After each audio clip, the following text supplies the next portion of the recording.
اللهم بارك على محمد وعلى آل محمد كما باركت على إبراهيم وعلى آل إبراهيم إنك حميد مجيد। সর্বপ্রথম আমরা সকলে সেই মহান মুনিবের দরবারে শুকরিয়া জ্ঞাপন করি, যিনি দয়া করে মেহেরবানি করে আমাদেরকে আজকের এই পবিত্র দিনে পৃথিবীর সবথেকে শ্রেষ্ঠতম স্থান, সবথেকে পবিত্রতম স্থান মসজিদে এসে বসার তৌফিক এনায়েত করেছেন। সেজন্য আমরা সকলে পড়ি আলহামদুলিল্লাহ। লাখো কোটি দরুদ সালামের হাদিয়া প্রেরণ করছি মানবতার মুক্তির দিশারি সকল মুসলমানদের হৃদয়ের স্পন্দন জনাব মুহাম্মদ আরবি সকলে পড়ি সাল্লাল্লাহু আলাইহি ওয়াসাল্লাম। আমরা আজকে সূরা তওবা থেকে শুনবো ইনশাআল্লাহ 41 নম্বর আয়াত।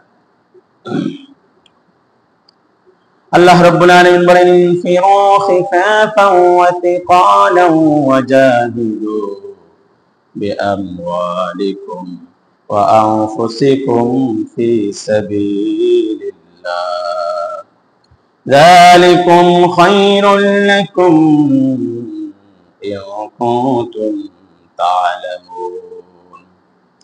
আল্লাহ রাব্বুল আলামিন বলছেন, এখানে সূরা তওবার 41 নম্বর আয়াতের মধ্যে আল্লাহ রাব্বুল আলামিন বলছেন, ইনফিরু খিফাফান ওয়া থিকালা,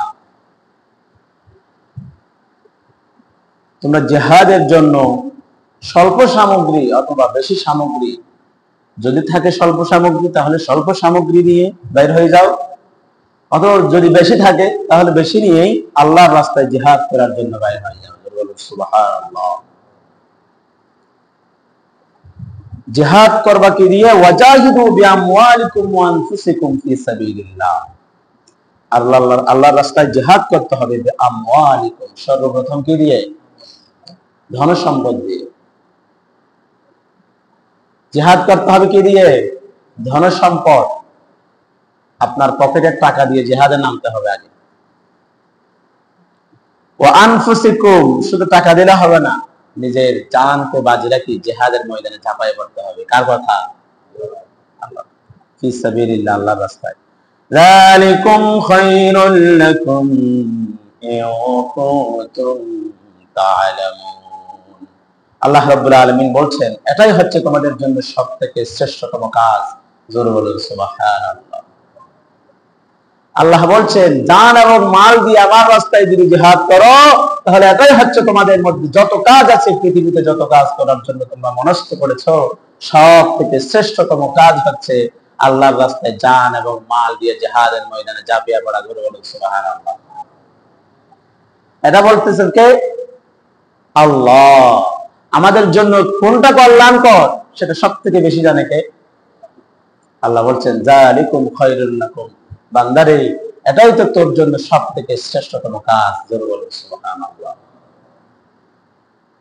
আল্লাহ রাব্বুল আলামিন বলেন, লিকুল্লি উম্মাতিন আজাল ইযা জাআ আজালুহুম লা ইস্তাগফিরুনা সাআতাও ওয়া লা ইস্তাকদিমুন। আপনি যদি জিহাদের ময়দানে আজকে থেকে যদি ঝাঁপায়ে পড়েন বা এক মাস পরে যদি ঝাঁপায়ে পড়েন, অথবা জিহাদের ময়দানে যদি নাও যান, এরপরও আল্লাহ রাব্বুল আলামিন আপনার জন্য যা হায়াত নির্ধারণ করে রেখে দিয়েছেন, সেই হায়াত যতদিন শেষ হবে না ততদিন আপনার মৃত্যু হবে না। জোরে বলুন সুবহানাল্লাহ। ন্যানো সেকেন্ড ছিলেন, ন্যানো সেকেন্ড, 1 সেকেন্ডের 1 কোটি ভাগের 1 ভাগকে বলা হয় 1 ন্যানো সেকেন্ড। এখানে লা ইস্তাখিরুনা সাআ, সাআ এটা হচ্ছে সময়ের ক্ষুদ্রতম এককে বলা হয় সাআ। কি বলা হয়? সাআ। একটা সময়কে ভাগ করতে করতে করতে করতে সবথেকে ক্ষুদ্রতম কণা বা ক্ষুদ্রতম একক, এটাকে কি বলা হয়? সাআ। আল্লাহ রাব্বুল আলামিন বলেন, লা ইস্তাখিরুনা সাআতাও ওয়া লা ইস্তাকদিমুন। বান্দা, তুমি যদি জিহাদ করো, এরপরেও তোমার জন্য যা হায়াত নির্ধারণ করে আমি রব্বুল আলামিন রেখে দিয়েছি তাই থাকবে। আর যদি জিহাদ না করো, ঘরের মধ্যে বসে ভয়ে ভয়ে যদি ঘরের মধ্যে বসে থাকো, ঘুমায় পড়ো, তাহলে এরপরও তোমার জন্য যা হায়াত নির্ধারণ করেছি এর জন্য 1 মিনিটও বেশি করা হবে না। জোরে বলুন সুবহানাল্লাহ। 1 সেকেন্ড বা 1 ন্যানো সেকেন্ডও বেশি হবে না। যথা সময়ে তোমার জান কবজ করার জন্য আজরাইল যথা জায়গায় চলে যাবে। জোরে বলুন সুবহানাল্লাহ। তাহলে আমরা যদি জিহাদ করি, জিহাদের জন্য যদি তলোয়ার হাতে নিই, তাহলে কি আমাদের হায়াত কমে যাবে? আমরা কি শহীদ হয়ে যাব? শহীদ তো হবই, ঠিক আছে, কিন্তু এটা আল্লাহর রাস্তায় জিহাদ করার কারণে আল্লাহ রাব্বুল আলামিনের ভাষ্য অনুযায়ী যালিকুম খায়রুল লাকুম, এটা আমাদের জন্য সবথেকে উৎকৃষ্টতম, সবথেকে শ্রেষ্ঠতম কাজ আমরা করে গেলাম। সুবহানাল্লাহ। হযরত খালিদ ইবনে ওয়ালিদ, তার উপাধি ছিল সাইফুল্লাহ। কি? সাইফুল্লাহ। তিনি অসংখ্য জিহাদ করেছেন এবং সমস্ত জিহাদ থেকে তিনি বিজয় অর্জন করে নিয়ে এসেছেন। সুবহানাল্লাহ। একদিন মুতার প্রান্তর থেকে আসার সময় কান্না করতেছিল। সাথীরা বলতেছিল যে, খালেদ তুমি কেন কান্না করতেছো?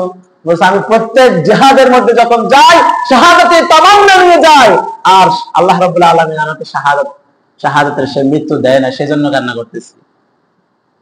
তো রাসূলকে যখন রাসূলের কানে যখন ইয়াটা আসলো, সংবাদটা আসলো, রাসূল সাল্লাল্লাহু আলাইহি ওয়াসাল্লাম বলেছে, এ খালেদ আনতা সাইফুল্লাহ, তুমি হচ্ছে আল্লাহর তলোয়ার।